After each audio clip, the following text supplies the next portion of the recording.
अस्सलाम वालेकुम। Welcome to another video lecture on the topic of development of chick. हमने basically chapter 19 start किया हुआ था, ग्रोथ एंड डेवलपमेंट, जिसके फर्स्ट लेक्चर में हमने प्लांट्स के अंदर डेवलपमेंट देखी। अब हमने एक बेसिक डेवलपमेंटल जो है प्लान डिस्कस करना है, वो भी चिक के अंदर। So let's start our lecture. सबसे पहले तो हम ये बात करते हैं कि ग्रोथ और development in case of animals, आप ग्रोथ या डेवलपमेंट का क्या मतलब लेते हैं। इस चीज़ के लिए हमें जो डिस्कशन करनी पड़ती है या स्टडी करनी पड़ती है, that is about embryology. Embryology होती क्या चीज़ है? एम्ब्रियोलॉजी में ग्रोथ और डिफ्रेंशिएशन का मतलब ये होता है कि जब आप ज़ायगोट से बनने से लेकर और एक फुली डेवलप्ड जो इंडिविजुअल होता है, ठीक है, उस इंडिविजुअल की स्टेजेस को देखते हैं कि ज़ायगोट किस तरह से बना और किन स्टेजेस को होते हुए वो फाइनली अपनी एडल्ट, या हम कहते हैं कि वेल डिफाइंड फॉर्म के अंदर आया है।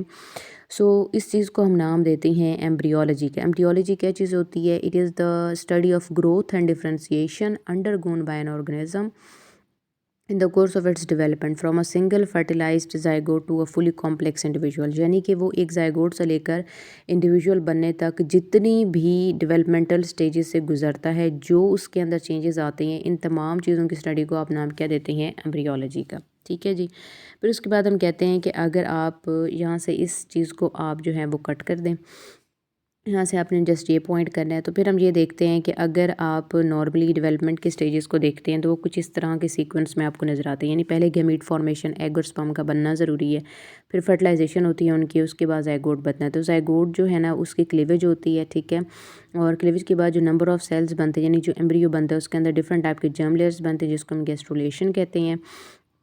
जर्म लेयर्स पे डिफरेंट ऑर्गन्स बनाते हैं, जिसको ऑर्गेनोजेनेसिस कहा जाता है, यानी बॉडी के सेल्स बनते हैं, ख़ास जो है ना ऑर्गन की डेवलपमेंट होती है, और फिर फाइनली वो ऑर्गन साइज़ में इंक्रीज़ होते हैं, तो उसको हम नाम देते हैं ग्रोथ का। अब ये जो आपने एक पैटर्न देखा है, ये जो स्टेप्स हैं, ये बेसिकली तमाम ऑर्गेनिजम्स के अंदर मौजूद होती हैं।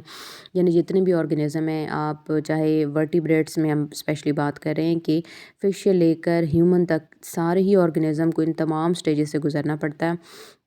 हमारे पास जो स्कीम ऑफ स्टडी है, उसमें हमारे पास आता है एक टॉपिक जिसको नाम दिया जाता है ग्रोथ एंड डेवलपमेंट ऑफ चिक। कि डेवलपमेंट ऑफ चिक जो है वो किस तरह से होती है, ये क्यों डिस्कस किया जाता है? क्योंकि ये बेसिक स्कीम क्या मतलब है कि तमाम लिविंग ऑर्गेनिज्म में ये सारी स्टेजेस होती हैं, उनके अंदर इन चीज़ों की सिंथेसिस हो रही होती है, यानी इन सेल्स और ऑर्गन्स की। और इसके अलावा हम ये कहते हैं कि उनको इन तमाम स्टेजेस से गुजरना पड़ता है। दैट्स वाई हम ये कहते हैं कि ये एक जो टॉपिक है, ये एक बेस्ट टॉपिक है, जिसको आप इजीली डिस्कस कर सकते हैं और आपको आसानी से समझ भी आ जाती है। टॉपिक काफ़ी इजी सा है, बस स्टेप आपने याद रखने हैं कि स्टेप बाय स्टेप किस तरह से होता है। Let's start the topic. Fertilisation and incubation में हम ये बात करते हैं कि अगर आप जिसको चिक एग का नाम दे रहे होते हैं ना, वो बेसिकली नाम वो चीज़ होती क्या, वो योक होती है, ठीक है। यानी आपने जो है एग की इस किस्म का जो है आप एक शेप देखते हैं, जिसको आप एग का नाम देते हैं। तो यहाँ सेंटर के अंदर आपको जो है वो येलोविश पार्ट नज़र आ रहा होता है, ठीक है। जो येलोविश पार्ट है, जो बिल्कुल बॉल की तरह नज़र आ रहा होता है, वो होती है योक। उसी को हम नाम दे रहे होते हैं कि यहीं से जो है डेवलपमेंट सारी चीज़ें स्टार्ट होगी। जो सराउंडिंग के अंदर आपको वाइट लिक्विड इस तरह से नज़र आ रहा होता है, वो वाइट लिक्विड तो बेसिकली क्या होता है, वो डिफरेंट टाइप की सेक्रीशंस होती हैं, जो कि हैन का जो रिप्रोडक्टिव ट्रैक है वो रिलीज़ करता है। तो हमारा जो एक कॉज ऑफ कंसर्न, जो मेन स्कीम ऑफ स्टडी है, वो है ये जो सेंट्रल पार्ट होगा। यानी हमने ये बात की है कि चिक का जो इस किस्म का आपको स्ट्रक्चर नज़र आता है एग का, उस एग के अंदर सेंटर के अंदर एक आपको येलो बॉल की तरह का स्ट्रक्चर मिलता है, जिसको हम नाम क्या देते हैं, योक। और इसी योक को हम चिक का नाम देते हैं, क्योंकि यहीं से डेवलपमेंट स्टार्ट होती है, ठीक है जी। सराउंडिंग में जो वाइट लिक्विड आपको नज़र आ रहा होता है, जो एल्ब्यूमिन है, उसमें डिफरेंट टाइप की सेक्रीशंस होती हैं। अब जैसे ही हम कहते हैं कि फ़ीमेल, अगर हम ओवरी की बात करते हैं कि उसकी जो डेवलपमेंट है वो किस तरह से होती है, कि नॉर्मली क्या होता है कि अगर आप चिकन की बात करते हैं, लेट्स से फॉर एग्जांपल हम ये कह देते हैं कि ये जो बॉडी है, ठीक है, ये बॉडी होती है एक चिकन की। अब अगर चिकन की जो बॉडी है उसकी हम बात कर रहे हैं कि यहाँ से क्या होता है कि जो स्ट्रक्चर है, जिसको हम नाम देते हैं ओवरी का, ओवरी से एक ट्यूब ड्राइव होती है, जिसको हम ओविडक्ट कहते हैं, जिस तरह से जिगजैग मूव करती हुई पूरी बॉडी से गुजरती हुई और बॉडी के बाहर एग को रिलीज़ करती है। अब होता क्या है कि जैसे ही यहाँ पे जो है एग योक की सिंथेसिस होती है, तो वो योक यहाँ पर रिलीज़ कर दी जाती है इस ओविडक्ट के अंदर। जैसे भी उसके प्रॉक्सिमल पार्ट यानी अपर पार्ट में यहाँ पे आती है, तो स्पर्म आके उसको फर्टिलाइज़ कर देते हैं और ज़ाइगोट बन जाता है। अब वो जो फर्टिलाइज़ ज़ाइगोट है, ठीक है, वही योक है। अब ये फर्टिलाइज़ ज़ाइगोट जब आहिस्ता आहिस्ता नीचे इस ट्यूब के अंदर यहाँ से जो है यहाँ से मूवमेंट शुरू करता है, तो जैसे जैसे ये इस डायरेक्शन के अंदर मूवमेंट कर रहा होता है, तो उसके साथ ही क्या होता है कि सेक्रीशन होना शुरू हो जाती है। इंपॉर्टेंट जो आइंस होती हैं, जो मटेरियल होता है, वो सेक्रीट कर दिया जाता है। तो आपको वाइट लिक्विड सराउंडिंग में, योक के सराउंडिंग में नज़र आता है। फिर यहाँ से जब वो लास्ट पार्ट से गुजरता है, शेल ग्लैंड के सामने से गुजरता है, तो उसके सराउंडिंग में एक शेल रिलीज़ कर दिया जाता है। फिर फाइनली एग जो है वो ले कर दे जाता है। तो होता क्या है कि बेसिक जो हमारा अब कॉज ऑफ कंसर्न होगा वो योक है। उसके बाहर जो वाइट मटेरियल है उसको आपने साइड पे रख देना है, क्योंकि उसके साथ हमारा कंसर्न नहीं है। और शेल जो होता है वो वैसे कैल्शियम कार्बोनेट का बना होता है, जिसको आप अंडे का छिलका भी कहते हैं। सो हम आ जाते हैं कि नॉर्मली हम कहते हैं कि इनके अंदर जो फर्टिलाइजेशन है वो इंटरनल होती है। और अभी हमने बात की कि जैसे ही एंटर होता है ओविडक्ट में, तो तब रिलीज़ होता है। और शेल के साथ साथ जो बहुत सारी सेक्रीशन है वो इसके सामने रिलीज़ होना शुरू हो जाती हैं। जब एक दफ़ा एग को ले कर दिया जाता है, यानी बाहर बॉडी से रिलीज़ कर दिया जाता है, तो फिर एक ख़ास टेम्परेचर जो होती है ना हैन की बॉडी उसको प्रोवाइड करती है, तो वो डेवलपमेंट कंप्लीट करता है। अगर आप इनक्यूबेटर की बात करते हैं कि इंक्यूबेशन में उन चीज़ों को रखा जाए, तो फिर हम कहते हैं कि ख़ास टेम्परेचर होता है अबाउट लाइक आप कहते हैं कि 20 से हम समटाइम्स 30 कहते हैं, लेकिन बेस्ट जो एक टेम्परेचर होता है जो दिया जाता है यहाँ पे, वो ऑलमोस्ट होता है 36 से 38 डिग्री सेंटीग्रेड का जो है टेम्परेचर होता है।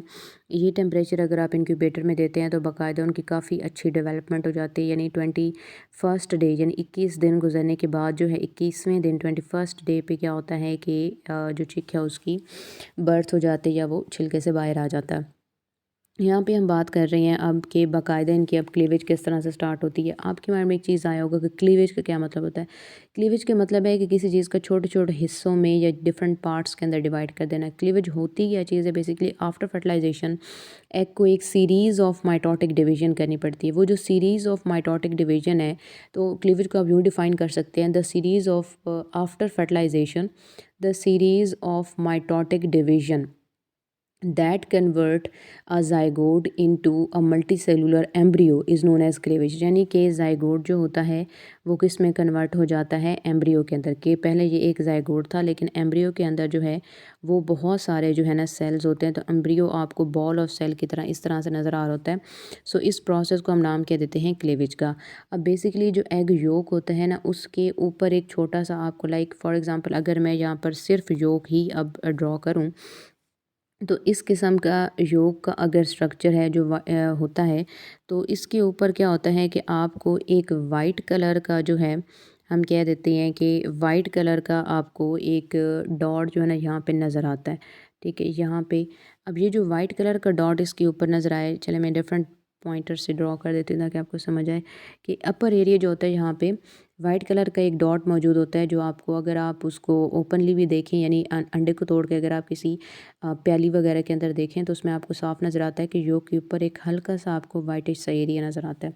तो वो जो एरिया होता है ना, वो बिल्कुल इस तरह एक डिस्क की तरह मौजूद होता है। इसी डिस्क के ऊपर सारी क्लीवेज होती है और सेल जो है वो इस स्टेज से इस स्टेज की तरफ आ जाता है, तो उसको हम नाम देते हैं डिस्कॉइडियल क्लीवेज। किस तरह से कि बेसिकली पहली जो डिवीज़न होती है ना, अगर हम इसको थोड़ा सा विजुलाइज़ कर लें कि अब हम बात कर रहे हैं एग की, कि इस तरह से क्या होता है कि एक वाइट सा एरिया योक के ऊपर आपको ये वाइट एरिया नज़र आ रहा है, तो यहाँ पे न्यूक्लियस यानी ज़ाइगोट का जो न्यूक्लियस है वो मौजूद होगा।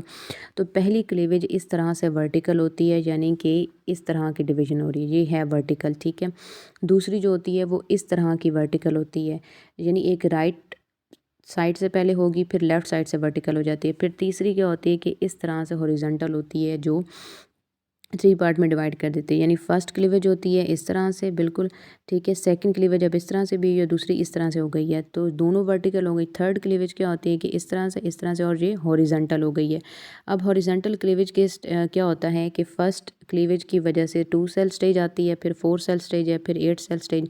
आफ्टर 4 फोर्थ क्लीवेज हम कहते हैं कि सेल जो होता है अब 8 से क्या हो जाएगा 16 सेल, तो ये हमारे पास क्या बन गया 16 सेल स्टेज, यानी ये एक बॉल ऑफ सेल बन चुकी है। तो जिसको आप पहले नाम क्या दे रहे थे कि ये हमारे पास डिस्क्वाइडियल क्लीवेज होती है, कि वो जो डिस्क है वहीं से क्लीवेज होना स्टार्ट हो जाती है, और वो जो जाइगोट था अब वो कन्वर्ट हो चुके हैं एक 16 सेल स्टेज एम्ब्रियो के अंदर। तो आप इसको एम्ब्रियोनिक डिस्क भी कह सकते हैं, यानी अब आप इस रीजन को एम्ब्रियोनिक डिस्क भी कह सकते हैं। जिसको आप पहले सिर्फ डिस्क कह रहे थे अब उसको एम्ब्रियोनिक डिस्क भी कह सकते हैं, क्योंकि वहाँ पे 16 सेल बन चुके हैं, बाकायदा एक वेल डेवलप जो है वो एम्ब्रियो बन चुका है। अब उसके बाद क्या होता है, एम्ब्रियो जो 16 सेल स्टेज पर होता है, ठीक है, इसको हम नाम कह देते हैं मोरूला का। ये जो 16 सेल स्टेज एम्ब्रियो होता है जो कि ऑलमोस्ट राउंड सेल्स होता है, तो इसको हम नाम कह देते हैं मोरूला का। अब डिस्क शेप जो सेल थे अब वो दो हिस्सों में जो है ना डिवाइड होना शुरू हो जाते हैं, दो लेयर बनाना शुरू कर देते हैं। लेट्स से कि ये अगर हम कहते हैं कि हमारे पास पहली लेयर है सेल की, ठीक है, और ये क्या है, ये दूसरी लेयर होती है सेल की।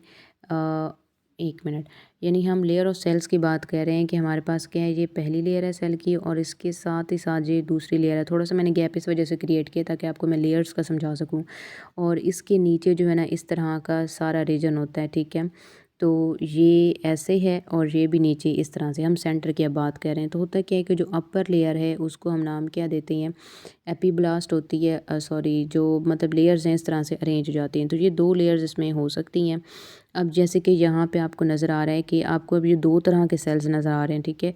तो होता क्या है कि ये जो मोरूला स्टेज थी, जो 16 सेल स्टेज है, यहाँ पे एक से दो लेयर्स बनती हैं, ठीक है। और उस लेयर को हम नाम कह देते हैं ब्लास्टोडर्म का, जो योग के काफ़ी करीब करीब पड़ी होती हैं, उसके काफ़ी मतलब आप कहते हैं क्लोज पड़ी होती हैं। और जो सेंटर के अंदर यानी ये वाले जो आपको सेल नज़र आ रहे हैं, ये छोटे होते हैं, पतले होते हैं। जो कॉर्नर के सेल हैं ये बड़े होते हैं, ठीक है, और थिक सेल होती हैं, और ये बिल्कुल कॉर्नर के साथ अटैच होते हैं। यानी इस तरह की आपको एक शेप नज़र आए। तो हम कह रहे हैं सेंटर के सेल थिन होते हैं, स्मॉल होते हैं, कॉर्नर के सेल थिक होते हैं, लार्ज होती हैं। तो ये जो स्टेज थी ये मोरूला स्टेज थी, लेकिन मोरूला होती है शॉर्ट लिव्ड और फ़ौरन ही ये ब्लास्टूला स्टेज पर आ जाता है। ब्लास्टूला आप कैसे कह सकते हैं, इस तरह से कह सकते हैं कि जो लेयर थी सेल की, ये वाली अगर आप डायग्राम देखें तो सेल आहिस्ता आहिस्ता ऊपर उठना को शुरू कर देते हैं, यानी इस तरह की एक लेयर बना देते हैं। और ये दूसरी लेयर थी, तो दरमियान में एक कैविटी क्रिएट हो जाती है। अब ये क्या थी, ब्लास्टोडर्म की दो लेयर्स जो ऊपर मौजूद हैं, ठीक है। और ये अंदर इसके क्या डेवलप हो जाती है, ये हो जाती है कैविटी, जिसको आप नाम क्या देते हैं ब्लास्टोसील का, यानी इस कैविटी को आप ब्लास्टोसील कहते हैं। तो जब सेल्स इस तरह से अरेंज हो जाएं कि उनके दरमियान जो है ना, हम कहते हैं कि ब्लास्टोडर्म के ऊपर ब्लास्टोनम एक डिस्क्वाइडियल कैप बना देती है। तो उस डिस्क्वाइडियल कैप को हमने नाम क्या दिया था कि इस तरह का एक कैप की तरह का एक स्ट्रक्चर बना देगी, और उसके दरमियान एक कैविटी जो है ना क्रिएट हो जाती है। तो वो कैविटी होती है ब्लास्टोसील। सो दैट्स वाई हमने क्या कहा है कि discoidal cap of cell above the blastocoel is called blastoderm, यानी कि ये जो डिस्क्वाइडियल कैप बनी है सेल्स की, इनको हम नाम क्या दे रहे हैं कि ये हमारे पास ब्लास्टोडर्म है, ठीक है। सो यही हमने बात की है कि सेल में क्या था कि अभी सेंटर के सेल तो ऊपर की तरफ उठ गए हैं तभी ब्लास्टोसील बने, लेकिन ये कॉर्नर के सेल अगर आप देखें तो वो अभी भी दोनों साइड से जुड़े हुए हैं नीचे। तो हम यही कह रहे हैं कि जो पेरिफेरी के जो यानी मार्जिनल एरिया के सेल्स होते हैं, ये अभी भी डिटैच यानी अनडिटैच रहते हैं, कि उसके साथ ही कनेक्टेड हैं, क्लोजली एडहेरेंट होते हैं, और इसको हम जोन ऑफ जंक्शन का नाम देते हैं, ठीक है। यानी हमने कहा है कि ये हमारे प्लास ब्लास्टोडर्म है जो ऊपर मौजूद है, और नीचे ये एक चीज़ है, ये लेयर है discoidal cap of cells is known as blastoderm, और उनके दरमियान जो कैविटी है that is known as blastocoel. हम ये कह रहे हैं कि मार्जिनल एरिया से अभी भी सेल अनडिटैच होते हैं, यानी जुड़े हुए होते हैं योग के साथ। और इन सेल्स को, इस एरिया को हम नाम क्या दे रहे हैं, इस सारे एरिया को हम नाम दे रहे हैं जोन ऑफ जंक्शन का, ठीक है। जोन ऑफ जंक्शन का इसको नाम दिया जा रहा है। अब इस चीज़ को थोड़ा सा हम जो है विजुअलाइज भी कर लेते हैं। यानी हमने यहाँ पे इस एरिया की बात की है कि ये डिस्क वाली जगह थी जहाँ से क्लीवेज होना शुरू हुई है। जब क्लीवेज होना शुरू हो गई है तो आपको इस तरह के सेल्स बहुत सारे नज़र आते हैं। अगर आप सेंटर को देखें तो सेल छोटे से हैं, पतले से हैं, सराउंडिंग में देखें तो बड़े सेल हैं। ये 16 सेल स्टेज थी, इस वजह से हमने इसको नाम क्या दिया था, मोरूला का। अब मरूला ज़रा ब्लास्टूला स्टेज पर आ रहा है, तो उसमें होता क्या है कि ये जो सेंटर के सेल हैं ये आहिस्ता आहिस्ता उठना शुरू होते हैं। यहाँ पे अगर आप देखें तो हल्की सी एक वाइट सी लाइन आपको नज़र आ रही है, यहाँ पे थोड़ी और ज़्यादा खुली हो गई है, तो सेल ऊपर की तरफ उठ गए हैं, तो ब्लास्टोसील बन गई है, ठीक है, कि ब्लास्टोडर्म ऊपर आ गई ये वाली, और इसके दरमियान क्या है, ये जो आपको वाइट एरिया नज़र आ रहा है यहाँ पे क्या है, ब्लास्टोसील। और ये जोन ऑफ जंक्शन हम कह रहे हैं, जो कि बेसिकली क्या है कि अभी भी लार्ज सेल जो हैं वो नीचे योग के साथ कनेक्टेड हैं। तो इसको हम नाम क्या दे रहे हैं, इसको नाम दिया जाता है ब्लास्टूला स्टेज का, ठीक है, कि ये हमारे पास क्या है, ब्लास्टूला स्टेज है। अब इसके बाद जो एक स्टेज आती है that is known as gastrula stage, ठीक है। गैस्ट्रूला स्टेज की क्या ख़ास बात होती है, इसको आपको कैसे पता चलेगा कि अब सेल गैस्ट्रूला स्टेज पे होता है, जब आपको जो है ना हम कहते हैं कि मूवमेंट और रीअरेंजमेंट होना शुरू हो जाती है सेल्स की। यानी ये जो आपको ऊपर वाली दोनों लेयर्स नज़र आ रही हैं, तो होता कुछ इस किस्म का है कि पहले एक लेयर ये मौजूद है ना, ठीक है, और इसी के साथ ऊपर ये ऐसे दूसरी लेयर भी मौजूद होती है। यहाँ से एक कैविटी जिसको ब्लास्टोसील, ये जो जोन ऑफ जंक्शन कह रहे थे, और मोरूला के बाद ब्लास्टूला स्टेज कह रहे थे। अब गैस्ट्रुलेशन में होता क्या है कि ये जो लेयर होती है ना एपीब्लास्ट वाली, थोड़ा ऊपर की तरफ एपीब्लास्ट की लेयर होती है, और ये जो नीचे वाली है ना, इसको आप ये इस लेयर को आप नाम क्या देते हैं, हाइपोब्लास्ट का। अब होता क्या है कि ये एक दूसरे के दरमियान जो है ना थोड़ा चेंज होना शुरू हो जाती हैं, ये एपीब्लास्ट और ऊपर की तरफ जो है वो उठना शुरू कर देती है। यानी एपीब्लास्ट इस तरह से ऊपर की तरफ उठती है, ठीक है, फिर उसके बाद इस तरह से हाइपोब्लास्ट वैसे ही अपनी जगह पर पड़ी रहती है, हाइपोब्लास्ट अपनी जगह चेंज नहीं करती, ठीक है, और नीचे इस तरह की एक रीजन बन जाता है। होता ये है कि एपीब्लास्ट जब ऊपर की तरफ उठी थी, ये कैविटी तो वो है ना जिसको आपने पीछे अभी ब्लास्टोसील कहा है कि दो ऊपर ब्लास्टोडर्म की लेयर है, उनके दरमियान जो कैविटी उसको हम नाम क्या दे रहे हैं, ये जहाँ पे मैंने डॉट लगाए कि ये ब्लास्टोसील है, ठीक है, ये नीचे योग के साथ कनेक्टेड थी ये वाली लेयर। अब ये योग के साथ कनेक्टेड है और ये ब्लास्टोसील है। अब होता क्या है कि ये एपीब्लास्ट की जो लेयर है ये ऊपर की तरफ उठ जाती है, और ये नीचे क्या पड़ी है, हाइपोब्लास्ट की लेयर पड़ी है। तो इन दोनों के दरमियान ये भी आपको जो है ना एक छोटी सी हम कहते हैं कि कैविटी डेवलप होना शुरू हो जाती है। यानी cavity between epiblast and hypoblast जो है ना, इस कैविटी को आप नाम क्या देते हैं कि ये कैविटी होती है गैस्ट्रोसील। यानी ये आपने याद रखना है कि ये क्या चीज़ होती है, ये कैविटी होती है गैस्ट्रोसील की कैविटी। यानी एपीब्लास्ट के सेल ऊपर की तरफ उठ गए, हाइपोब्लास्ट वैसे ही पड़ा रहा, इसके दरमियान ये जो सारी ग्रीन का रीजन है, ये भी एक कैविटी डेवलप हो गई है, तो इसको हम नाम क्या दे रहे हैं, गैस्ट्रोसील का, ठीक है। ये क्या चीज़ है, गैस्ट्रोसील, ठीक है। और नीचे ये अभी योग के साथ ही कनेक्टेड है, और ये कैविटी मतलब थोड़ी सी एरिया जो है वहाँ पर मौजूद है। अब यहाँ पर हम सेल्स की अरेंजमेंट देख लेते हैं कि सेल क्या होती हैं। अब इस एरिया के सेल्स ज़रा आप देखें कि किस तरह से होंगे, कि यहाँ पे अगर आप इन सेल्स की अरेंजमेंट को देखते हैं, ये मैं इस चीज़ की बात कर रही थी कि अब ये क्या चीज़ होगा, यानी ब्लास्टोडर्म की अपर लेयर ऊपर की तरफ उठ गई, जिसको हमने क्या कहा है, एपीब्लास्ट, और हाइपोब्लास्ट क्या पड़ी है, वैसी की वैसी पड़ी हुई है। यानी एपीब्लास्ट और हाइपोब्लास्ट के दरमियान की जो लेयर है, तो वो क्या चीज़ होती है, वो है ब्लास्टोसील। जैसे अभी मैंने तो पीछे रिपीट नहीं किया क्योंकि वो हम पहले पढ़ चुके थे, लेकिन अगेन इस डायग्राम के अंदर आपको शो करवाए गए कि एपीब्लास्ट और हाइपोब्लास्ट के दरमियान लेयर क्या है, ब्लास्टोसील, और योग और हाइपोब्लास्ट के दरमियान क्या लेयर है, जिसको हम गैस्ट्रोसील या कैविटी कह रहे हैं, जो मैं अभी बता रही थी आपको, ठीक है, कि हाइपोब्लास्ट और योग के दरमियान कौन सी कैविटी है, जिसको हम गैस्ट्रोसील कह रहे हैं, क्योंकि यहाँ से गैस्ट्रोडर्म बनेगी या इसकी गट का रीजन बनेगा, तो इसलिए हमने नाम क्या दिया, इसको गैस्ट्रोसील दिया। अगेन मैं रिवाइज़ कर देती हूँ कि जब गैस्ट्रूला स्टेज पर होता है तो जर्म लेयर्स बनना शुरू हो जाती हैं, गैस्ट्रोसील बनना शुरू होती है। किस तरह से कि वो जो दो लेयर्स ऊपर थी, ठीक है, ये इस तरह की आपको पहले ब्लास्टूला स्टेज नज़र आ रही थी, तो अब वो दोनों लेयर एक दूसरे से सेपरेट होती हैं इस तरह से कि एपीब्लास्ट ऊपर की तरफ उठ जाती है, हाइपोब्लास्ट वैसी पड़ी रहती है। इन दोनों के दरमियान जो कैविटी थी ब्लास्टोसील, वो भी मौजूद है वैसे ही।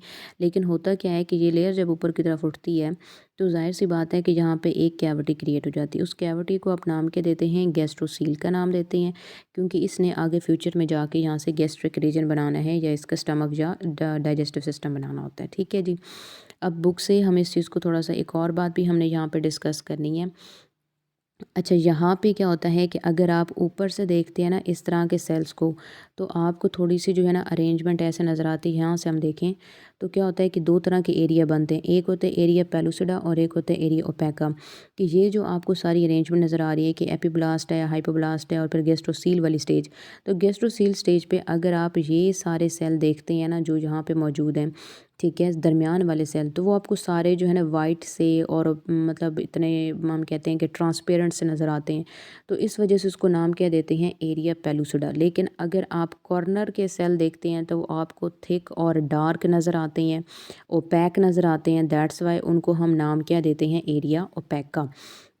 अगेन मैं रिवाइज़ कर देती हूँ। हमने ये कहा है कि गेस्ट्रुला स्टेज पर जो आपको सेंटर के सेल नज़र आते हैं वो वाइट और ट्रांसपेरेंट होते हैं, तो उस एरिया को एरिया पेलुसिडा कहते हैं। और कॉर्नर के सेल आपको जो हैं वो डार्क नज़र आते हैं, तो उसको एरिया जो है वो ओपेका का नाम दिया जाता है, क्योंकि वो ओपैक नज़र आता है। ठीक है जी, यहाँ से हम देख लेते हैं। अभी हमने ये बात की है कि मूवमेंट होती है सेल्स की और दो लेयर्स बनती हैं, ऊपर वाली एपिब्लास्ट, नीचे वाली हाइपोब्लास्ट होती है।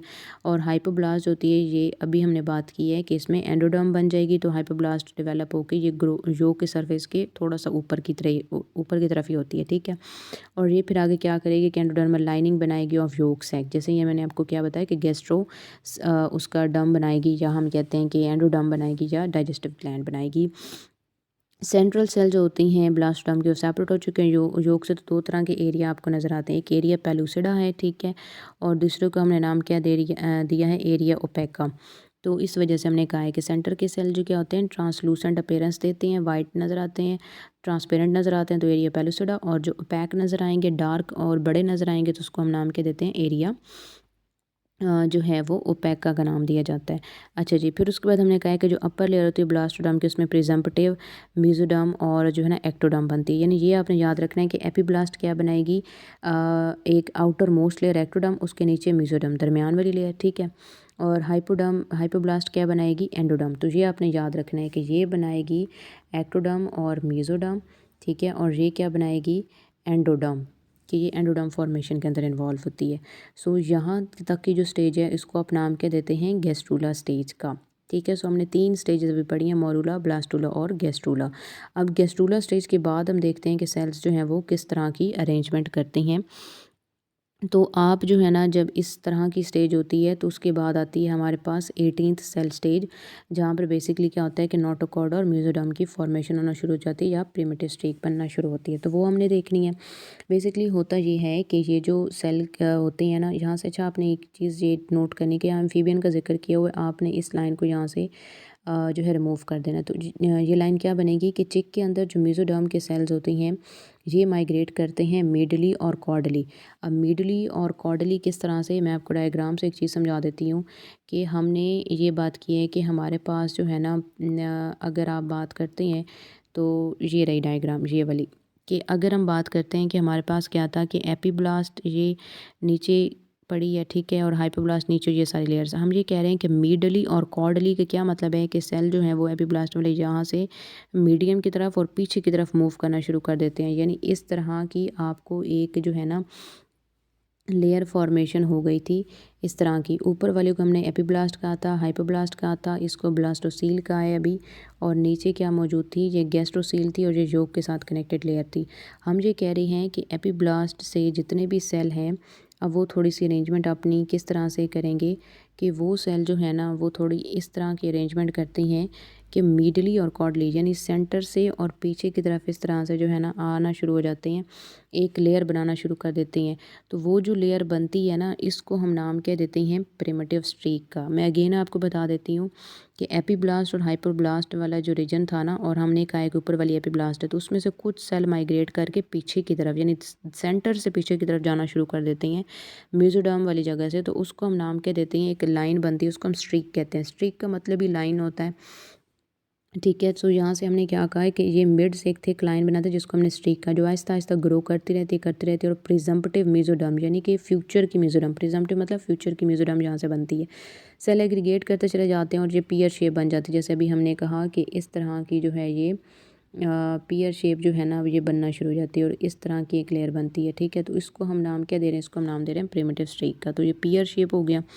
और फिर उसके बाद होता क्या है कि ये जो रीजन होता है ना प्रिमिटिव स्ट्रीक का, लाइक मैं आपको यहाँ बना के दिखा देती हूँ कि इस तरह की हमने बात की है, ठीक है, कि ये हमारे पास एक जो है ना रीजन था, और हम ये कह रहे हैं कि दरमियान में प्रिमिटिव स्ट्रीक बनी है। अब प्रिमिटिव स्ट्रीक के सेल आहिस्ता आहिस्ता क्या होता है, और ज़्यादा मूवमेंट करना शुरू कर देते हैं, तो ये गड्ढा सा बन जाता है। सेंटर में काफ़ी जगह ना गड्ढा सा, मतलब इस तरह से बन जाता है, अच्छी खासी एक थिक जगह बन जाती है, और नीचे गहरी भी हो जाती है।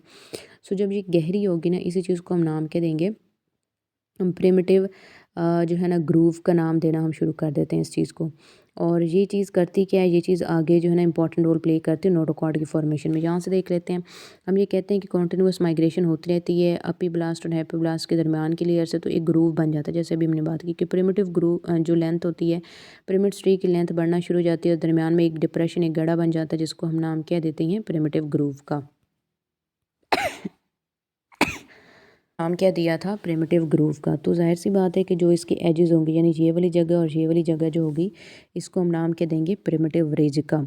यानी हम जस्ट ये बात कर रहे हैं कि हमारे पास जो है ना एक इस तरह का ग्रूव मौजूद है, गढ़ा मौजूद है, ठीक है, और उसको हम नाम क्या दे रहे हैं, प्रिमिटिव ग्रूव का। और सराउंडिंग का जितना भी उसके साथ का एरिया है वो बिल्कुल शार्प है, प्लेन है, फ्लैट है, तो उस फ्लैट एरिया को हम नाम क्या दे रहे हैं, प्रिमिटिव रिज का। अब होता क्या है कि प्रिमिटिव स्ट्रीक का जो सेफेलिक एंड था, वहाँ पे एक छोटी सी डिप्रेशन बन जाती है, छोटा सा गड्ढा, ऐसा लगता है किसी ने रॉड अंदर डाली हो, तो एक छोटी सी नोड बन जाती है, जिसको हम नाम क्या देते हैं, हैंसन नोड। हैंसन नोड वो जगह होती है जहाँ से जो है ये साइट ऑफ इन्वेजिनेशन होती है, और हैंसन नोड ने इन फ्यूचर आगे जाके जो है नोटोकॉर्ड फॉर्मेशन के अंदर जो है ना ये इन्वॉल्व होना होता है, या नोटोकॉर्ड फॉर्मेशन जो है ना ये करनी होती है। मैं यहाँ से आपको दिखा देती हूँ। हमने ये कहा है कि हमारे पास ये डिस्कॉइड शेप के ना अब सेल बन चुके, ये पीयर शेप सेल बन चुके थे। अब आप ये देखें कि यहाँ से कुछ सेल जो हैं ये ब्लू कलर के जो होते हैं ना सेल, सारे के सारे, और कुछ जो दरमियान वाले सेल थे रेड, ये सारे मूव करते हैं इस तरफ, ठीक है। तो ये एक लाइन सी बन गई है, यहाँ पे उन्होंने ज़्यादा वाजिया करके दिखाया कि सेंटर में एक लाइन थी जिसको पहले के नाम क्या दी, प्रिमिटिव स्ट्रीक का। आहिस्ता आहिस्ता ये इस तरह से थोड़ी जो है ना गहरी होना शुरू हो जाती है, गड्ढा बनना शुरू हो जाता है, जिसको नाम क्या दिया, प्रिमिटिव ग्रूव का। और उसकी जो साइड्स हैं उसको नाम क्या दे दिया, रिजिस का। यानी इस तरह की पहले एक लाइन थी तो स्ट्रीक का, फिर उसके बाद क्या हुआ कि ये इस तरह से बन गई और फिर इस तरह से बन गई, तो ये एक डिप्रेशन हो गई क्योंकि सेल नीचे की तरफ चले गए, तो ये डिप्रेशन हो गई जिसको प्रिमिटिव ग्रूव का। तो इसके ये जो कॉर्नर्स हैं ना, यानी इसके जो एजेस या रिजेस हैं, इसको नाम क्या दिया, प्रिमिटिव रिज का। यानी सेंटर बिल्कुल काली जगह ग्रूव हो गई, और जो लाइन उसके साथ वाली बाउंड्री है उसको ना क्या कह रहे हैं, रिज। और इसके ऊपर ये चीज़ इस तरह से एक एक चीज़ बना देती है जिसको आप नाम देते हैं हैंसन नोड। और हैंसन नोड से आहिस्ता आहिस्ता सेल अरेंज होकर एक रॉड की तरह का स्ट्रक्चर बनाते हैं, और इस चीज़ को आप नाम क्या देते हैं, नोटोकॉर्ड। जैसे ये नोटोकॉर्ड है, ये डिप्रेशन क्या है कि ये क्या चीज़ हो गई, प्रिमिटिव ग्रूव, ठीक है। और ये लाइन क्या होगी, प्रिमिटिव, इसका प्रिमिटिव रिज। ये क्या चीज़ हो गई, हैंसन नोड। और ये लाइन क्या चीज़ है, ये बेसिकली है नोटोकॉर्ड। तो हम इसी हवाले से पीछे बात कर रहे थे, ठीक है। फिर हम कहते हैं कि आफ्टर प्रिमिटिव स्ट्रीक फॉर्मेशन, जब प्रिमिटिव स्ट्रीक हो चुकी होती है तो जो एंडोडर्म है ना नीचे, वो भी वेल डेवलप हो चुकी, तो वो बहुत सारे सेल जो है वो पुश कर दिए जाते हैं towards the Hensen node region, ताकि एक रॉड की तरह का स्ट्रक्चर बन जाए बिल्कुल मिड ऑफ एक्टोडर्म के अंदर, यानी एक्टोडर्म के बिल्कुल नीचे सेंटर में, मिड में जो है ना एक लाइन बन जाए। जैसे भी मैंने आपको बताया कि वो लाइन कौन सी थी, वो नोटोकॉर्ड थी। अब 18R एम्ब्रियो के अंदर ये चीज़ें बहुत प्रोमिनेंट होते हैं कि आपको बिल्कुल वैसे ही नज़र आता है जैसे अभी हमने देखा। तो होता क्या है कि इस सेक्शन में जो 18 से 20 आवर्स का जो एम्ब्रियो था ना, अब 18 से 20 आवर्स का एम्ब्रियो जो है ना वो क्या करता है कि एक्टोडर्म जो होती है ये ऑर्गेनाइज हो जाती है कोहेरेंट लेयर्स के अंदर, और मतलब ये एक्टोडर्म जो है ना वेल ऑर्गेनाइज्ड हो जाती है। इस तरह की लेयर्स जो है वो वेल ऑर्गेनाइज्ड फॉर्म में आ जाती है, और दरमियान में जो है ना वो कैविटी बन जाती है। अगर आपको याद हो तो अभी थोड़ी देर पहले हमने बात की है कि जो हाइपोब्लास्ट और योक के दरमियान वाली गैस्ट्रोसील थी ना, वही हमने क्या नाम दिया था उसको, गैस्ट्रोसील का। तो उसको हमने प्रिमिटिव गट भी कहा था, क्योंकि वो क्या बना रही थी, वो बना रही थी बेसिकली इनका जो है ना आगे जाके उसने डाइजेस्टिव सिस्टम बनाना है। यानी हमने ये कहा था कि ये हमारी क्या लेयर है, एपिब्लास्ट की, ठीक है। ये कौन सी लेयर थी, ये हाइपोब्लास्ट की लेयर थी, और इसके साथ इस किस्म की एक लेयर बनी है, और ये लेयर क्या थी, योग के साथ कनेक्टेड है ये वाली लेयर। तो हमने ये कहा है कि ये एपिब्लास्ट की लेयर थे, ठीक है। ये क्या थी, इसकी हाइपोब्लास्ट की लेयर। इसको हमने नाम दिया था ब्लास्टोसील का, जिसके अंदर मौजूद क्या थे, मीजोडर्म के सेल, ठीक है। मीजोडर्म के सेल यहाँ पर सारे मौजूद थे जो रेड कलर के थे। इन रेड कलर के सेल्स ने कुछ ने बिल्कुल मीडियली और कॉर्डली जाके एक स्ट्रीक बना दी, जिसको प्रिमिटिव स्ट्रीक हमने कहा। Aahista Aahista number of cell बढ़ते गए और स्ट्रीक वेल डिफाइंड डिप्रेशन या एक ग्रूव बन गई, जिसको हमने नाम किया दिया प्रिमिटिव ग्रूव का, घड़े का। उसकी एंड को हमने प्रिमिटिव रिजेस कहा इनको, ठीक है। और उसने अपने सेंट्रल रीजन पर, हेड वाले रीजन पर एक नोड बना दिया जिसको हमने हैंसन नोड कहा। हैंसन नोड से सेल अरेंज होते जाते हैं और जस्ट बिलो द एपिडर्मिस एक लेयर बनाते हैं, एक लाइन बनाते हैं जिसको हम नोटोकॉर्ड कहते हैं, जो फ्यूचर का ब्रेन बनाने में इसको हेल्प करेगी। इसी दौरान अब जो नीचे की लेयर थी वो इतनी डेवलप हो चुकी थी, हम इसकी बात कर रहे हैं कि नीचे की जो हाइपोडर्मस से नीचे की लेयर है वो वेल डेवलप हो चुकी होती है, एक कैविटी बन चुकी होती है जिसको हम नाम कह देते हैं, इस कैविटी को हम नाम कह देते हैं गैस्ट्रोसील का या प्रिमिटिव गट का। ठीक है, तो यही चीज़ जो हमने उधर समझी डायग्राम पर, वही चीज़ उन्होंने यहाँ पे लिखी हुई है। तो हेंसन नोड की अगर हम बात करते हैं तो जो डॉर्सल मेसोडर्म थी अब ये बनेगी और ये ऑर्गेनाइज हो जाएगी सोमाइट के अंदर। सोमाइट क्या कहते हैं, एक छोटा सा सेल होता है, ठीक है, उसको सोमाइट कहते हैं। तो हेंसन नोड से जो डॉर्सल मेसोडर्म थी वो ऑर्गेनाइज हो जाएगी इस जो है ना सोमाइट के अंदर। यानी हेंसन नोड से नीचे वाली जो जगह होगी ना, कि हमने ये कहा है कि ये हमारे पास क्या है, हैंसन नोड का रीजन है। तो हम कह रहे हैं कि इस जो नोड के नीचे की तरफ जो सेल होंगे ना, अब वो दो लेयर्स में अरेंज हो जाएंगे, यानी मेसोडर्म दो लेयर में स्प्लिट कर जाएगी। ठीक है, अब वो लेयर जो एपिडर्मिस के साथ ऊपर की तरफ होगी उसको हम नाम क्या देंगे, सोमैटिक मेसोडर्म का। और वो लेयर जो नीचे एंडोडर्मिस के साथ जो है ना कनेक्टेड होगी उसको नाम क्या देंगे, स्प्लैंक्निक मेसोडर्म का। यानी इस तरह की एक लेयर बन जाएगी। मैं आपको थोड़ा सा दिखा, उनके दरमियान सोमैटिक और स्प्लैंक्निक के दरमियान क्या होगी, इनके दरमियान होगी सीलोम। इस चीज़ को मैं पहले आपको दिखा देती हूँ, फिर हम एक दफ़ा फिर यहाँ से रीड आउट कर लेंगे, देख लेंगे, ताकि आपको क्लियर हो जाए पॉइंट। ये यहाँ पर हम बात कर रहे थे जी, हमने अभी बात क्या की है, हमने ये बात की है कि ये जो आपको एक रॉड नज़र आ रही है, जब मैं मार्कर चेंज कर लेती हूँ, ये आपको क्या नज़र आ रही है, एक रॉड की तरह का स्ट्रक्चर नज़र आ रहा है जिसको हमने नाम क्या दिया, नोटोकॉर्ड का। ठीक है, ये डायग्राम थोड़ी एडवांस सी है, तभी आपको न्यूरल ट्यूब भी नज़र आ रही है, अभी हमने वो पढ़नी है। हम ये कह रहे थे कि मेसोडर्म जो है वो ग्रुप ऑफ सेल बनाती है जिसको नाम क्या दिया, सोमाइट का। छोटे छोटे सेल हैं। अब सोमाइट के सेल दो लेयर्स बनाते हैं, एक जो बिल्कुल जस्ट बिलो द एक्टोडर्म है, ये देखिए ब्लू वाली एक्टोडर्म है, और नीचे कौन सी लेयर पड़ी है, इसको हमने कहा सोमैटिक। अभी मैंने आपको यही बताया है कि मेसोडर्म जो है ये दो लेयर में स्प्लिट हो जाएगी, यानी कन्वर्ट हो जाएगी। जो एपिडर्म एक्टोडर्म के नीचे है उसको सोमैटिक कहते हैं, और जो लेयर हमारी जो है ना एंडोडर्म की या योक सैक से करीब होगी उसको हम नाम क्या देते हैं, स्प्लैंक्निक मेसोडर्म का। ठीक है, और अगर आप इसके सेंटर को देखो तो येलो कलर का आपको क्या चीज़ नज़र आ रहा है, आपको योक नज़र आ रहा है।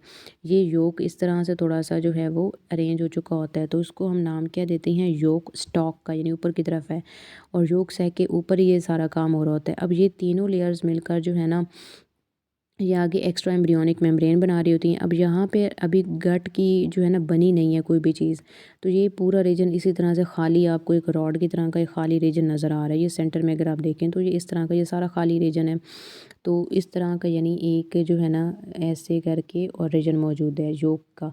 तो ये चीज़ आगे जो है ना डाइजेस्टिव ट्रैक बना देगी, या डाइजेस्टिव हम कहते हैं कि सिस्टम बना देगी, लेकिन अभी इसमें कुछ भी नहीं है, नीचे से भी ओपन है, तो दैट्स वाई यहाँ पे आपको ब्लास्टोपोर लिखा हुआ नज़र आ रहा है। ठीक है जी, अब हम आते हैं वापस अपने टेक्स्ट का जो एरिया था वहाँ पर वापस आते हैं। पीछे देखा है कि जो सोमाइट थे वो ग्रुप ऑफ सेल थे और वो दो लेयर्स में स्प्लिट हो गए। जो एक्टोडर्म के नीचे थी वो सोमैटिक थी, और जो एंडोडर्म या योक लाइन के साथ थी वो क्या थी, स्प्लैंक्निक। और इन दोनों के दरमियान हमने अच्छी खासी जगह देखी है जिसका नाम क्या था, सीलोम हमने कहा। अब ये 25 से 26 आर्ड वाले एम्ब्रियो में होता है, और यहाँ पर आपको जो है ना इमीडिएटली न्यूरल फोल्ड्स भी नज़र आते हैं, जो वहाँ पे मैंने आपको दिखाई थी कि ये न्यूरल फोल्ड यहाँ पे लिखी हुई है। और इसके बाद जो अब स्टेप आता है उसको हम नाम देते हैं न्यूरुलेशन का, क्योंकि अब नर्वस सिस्टम की हम स्टडी करने वाले हैं। सो उस पे आ जाते हैं। सो यहाँ पे होता क्या है कि डॉर्सल सरफेस जो था गैस्ट्रूला का ओवर द नोटोकॉर्ड, अभी हमने देखा वहाँ पे क्या होता है कि न्यूरल एक्टोडर्म मौजूद थी। ठीक है, एक बैंड के फॉर्म में गैस्ट्रूला जैसे इलोंगेट करता है तो ये बैंड थिक होना शुरू हो जाता है, एक प्लेट बना देता है। अभी हमने न्यूरल प्लेट देखी वो वाली। 18 आर एम्ब्रियो के अंदर ये सारी चीज़ें काफ़ी थिक और एक्टोडर्म की फॉर्म में थी। और 21 से 22 आर का जो एम्ब्रियो था वहाँ पे लॉन्गिट्यूडनल फोल्ड होती है, और ये न्यूरल ग्रूव जो है ना ये दिखा रही तो मैं डॉर्सल लाइन के अकॉर्डिंग। 24 आवर स्टेज पे जहाँ पे न्यूरल प्लेट आपको विजिबल नज़र आती है उस स्टेज को नाम क्या दिया जाता है, नोरूला का। तो एंटीरियर एंड जो होता है न्यूरल ग्रूव का वो वाइड होना शुरू हो जाता है, फ्यूचर का ब्रेन बनाना शुरू कर देता है। मीनवाइल जो न्यूरल प्लेट होती है ना ये नीचे की तरफ सिंक कर जाती है, और न्यूरल फोल्ड जो होती है ये एक दूसरे के साथ मिड डॉर्सल लाइन की तरफ इस्टेब्लिश होना शुरू हो जाती है, यानी पीछे से आगे से इस तरह से मूवमेंट करना शुरू कर देती हैं कि आगे से मूव करके और इस तरह से पीछे से एक जो है ना मिड रीजन से मूवमेंट शुरू कर देती हैं। तो हर एंड जो होता है न्यूरल ट्यूब का, at each end of neural tube हम कहते हैं कि स्मॉल ओपनिंग होती है जिसको हम एंटीरियर पोस्टीरियर न्यूरोपोर कहते हैं। और with the formation of neural tube central nervous system भी बन जाता है, इसको हम और कैविटी बनते हैं जिसको हम न्यूरोसील कहते हैं, उस स्टेज को हम न्यूरुलेशन कहते हैं। अब ये चीज़ हमने यहाँ से ऊपर जो है ना रीड आउट कर ली है, इसी के हम अब डायग्राम समझ लेती हैं। कि बेसिकली क्या था कि ये आपको नज़र क्या आ रही है नोटोकॉर्ड, ये क्या होती है मेसोडर्म। अभी हमने कहा है कि सेंटर में क्या था कि मेसोडर्म के जो सेल थे वो इस तरह से ऊपर की तरफ अरेंज होती हैं और एक प्लेट की तरह का एक स्ट्रक्चर बना देते हैं, जिसको हमने नाम क्या दिया है न्यूरल प्लेट का। यानी न्यूरल प्लेट एक फ्लैट या आप कह सकते हैं कि वाइड सा एरिया होता है और इसके दरमियान में न्यूरल प्लेट बॉर्डर है, यानी इसके दरमियान और एक्टोडर्म के दरमियान एक डिफरेंस है जिसको हम न्यूरल प्लेट बॉर्डर कह रहे होते हैं। फिर ये चीज़ क्या होती है कि यहाँ के जो सेल्स हैं ना, हमने क्या कहा कि न्यूरल प्लेट जो होती है जस्ट अबव द नोटोकॉर्ड, यानी यहाँ वाले रीजन से ये न्यूरल प्लेट जो है ये नीचे की तरफ आ जाएगी। यानी ये न्यूरल प्लेट अभी इस तरह से पड़ी हुई है, थोड़ी देर बाद जब ये सिंक करेगी तो ये आपको इस तरह की जो है नज़र आती है, यानी नीचे की तरफ सिंक होके ये यू शेप बन गई है, यानी इस तरह से। ठीक है कि अब क्या हुआ कि न्यूरल फोल्ड वहीं पर मौजूद है, न्यूरल क्रेस्ट, हम ऊपर वाले रीजन को अब न्यूरल क्रेस्ट कह रहे हैं, जिसको पीछे हमने न्यूरल बॉर्डर या रिज कहा था। अब उसके बाद क्या है कि न्यूरल प्लेट जिसको हम कह रहे थे, अब वो इस तरह से क्योंकि अरेंज हो गई है तो इसको हमने नाम क्या दे दिया, इस चीज़ को हमने नाम दिया है न्यूरल फोल्ड का, कि ये एक फोल्ड हो गई, ये दूसरी फोल्ड हो गई यहाँ से। और सेल मीडियम और कॉर्डल यानी सेंटर की तरफ और नीचे की तरफ सेल अरेंज होना शुरू हो रही हैं। तो ये इस तरह की जो डिप्रेशन बनी है न्यूरुलेशन स्टेज पर है, तो हमने इसको नाम क्या दिया है न्यूरल ग्रूव का। फिर उसके बाद क्या होता है कि एक्टोडर्म अब ऊपर बिल्कुल एक प्लेट की तरह अलग हो गई है। ठीक है, न्यूरल क्रेस्ट बन चुकी है, यानी सेल अरेंज होकर इस तरह की एक क्रेस्ट बना चुके होते हैं। और दरमियान से क्या चीज़ है कि हमारे पास एक पोर मौजूद है, एक आगे से और एक पीछे से होगा, तो वो क्या चीज़ है न्यूरोपोर। यही चीज़ मैं आपको थोड़ा सा यहाँ से दिखा देती हूँ। ये चीज़ हम ये कह रहे हैं कि ये जब प्लेट नीचे की तरफ चली जाएगी ना, ये पर्पल वाला पार्ट, तो ये बाकायदा आपको इस तरह की एक जो है ना कैविटी बना के दे देता है। और इसके दो तरह के पोर होते हैं। फिगर में आपको ये आगे वाला पोर नज़र आ रहा है न्यूरोपोर, पीछे की तरफ भी होता है पोर। ठीक है, और ये जो आपको ग्रीन पार्ट नज़र आ रहा है ये बिल्कुल इस तरह से इसके ऊपर आ जाता है ग्रीन पार्ट। ठीक है, नीचे वही रीजन होंगे और ऊपर जो है वो इस तरह से एपिब्लास्ट नज़र आ रही है ये चीज़। ठीक है कि एक्टोडर्म जो है जो ऊपर की तरफ मौजूद है वो ग्रीन पार्ट अब क्रेस्ट की फॉर्म में बन गया, पर्पल पार्ट वेल डेवलप हो चुका है क्योंकि न्यूरल पोर बन गया। और इस कैविटी को हम नाम क्या दे रहे हैं न्यूरोसील का। ठीक है, और इस मतलब कैविटी को आप न्यूरोसील कह रहे हैं। और ये जो आपको इस तरह का रीजन नज़र आ रहा है ना, इस रीजन को आप न्यूरल ट्यूब कह रहे हैं। इस जगह को नाम क्या दे रहे हैं आप, जो ओपनिंग है न्यूरोपोर, और अंदर क्या चीज़ है इसको हम नाम क्या दे रहे हैं न्यूरोसील का।